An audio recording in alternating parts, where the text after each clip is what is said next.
President Trump has been back in office for just over 2 weeks, and he has already transformed the U.S. government. Since his inauguration on January 20th, the president has signed more than 36 executive orders.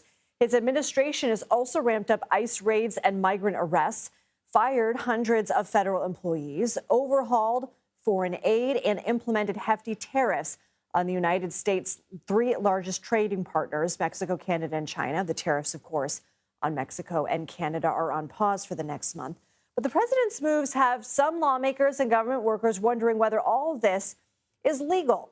CBS News legal contributor Jessica Levinson is here to help us answer that. She's a professor at Loyola Law School in Los Angeles. So, Jessica, there's a conservative constitutional theory known as the unitary executive. What is it, and how might the Trump administration be utilizing it?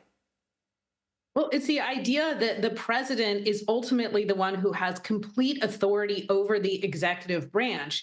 And the most controversial part of this theory is the idea that the president has unfettered discretion to remove people who work for the executive branch. This is certainly an issue that is at the top of a lot of people's minds right now, particularly because, as you just clearly laid out, we are seeing a number of firings and or forced resignations.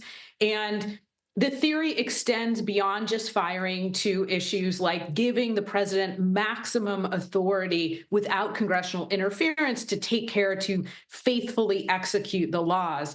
But the area where we see the most litigation and likely the most movement right now is this idea that the president can fire who he wants to as long as they were an executive agency employee.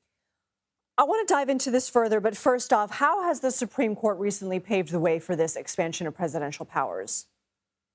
Yeah, so in one case, a case that you and I got to talk about recently, the presidential immunity decision was obviously the Supreme Court showing a broad embrace of executive authority. And that was a case where the court said, for lack of a better way of describing it, we need to kind of bubble wrap the president. So when it comes to any decisions that the president makes that are official conduct, you are absolutely immune from criminal prosecution. Obviously, that isn't about hiring and firing, but it's part of this idea that the president is very powerful and deserving of protection. And it follows on a Nixon era decision where the court said when it comes to civil cases, and the president is sued based on official conduct, there is absolute immunity from civil liability.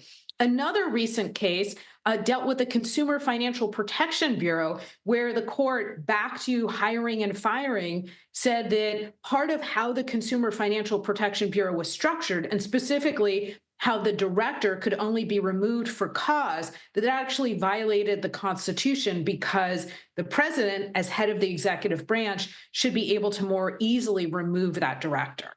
Jessica, we've been hearing a lot about DOGE and Elon Musk. Senator Minority Leader Chuck Schumer said the Department of Government Efficiency is neither a real government agency, nor does it have authority to make spending decisions and shut down government programs. So what legal authority does DOGE have? We know that Musk at least had a very vocal role in wanting to shut down USAID.